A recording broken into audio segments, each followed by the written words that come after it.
dans un ancien manoir perdu dans le brouillard, vit un peuple étrange, les ombres, des nobles élégants, mais sans visage.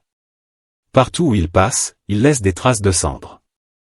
Pour exister pleinement, chacun d'eux crée une poupée vivante, un double humain chargé de montrer à leur place les émotions, et surtout de nettoyer toutes les marques qu'ils laissent derrière eux. Et aujourd'hui, une petite poupée vient d'être née. Elle s'habille comme sa maîtresse, limite dans le moindre geste et commence sa toute première journée. Mais entre la curiosité mal contrôlée, la nervosité et les maladresses, elle brise un bibelot, renverse un vase, puis finit par tomber, persuadée qu'on va la jeter comme un objet cassé.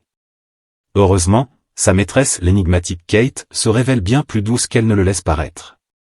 Même si une fumée noire s'échappe de sa tête lorsqu'elle s'énerve, elle nourrit la fillette, l'aide à se relever et l'accepte complètement.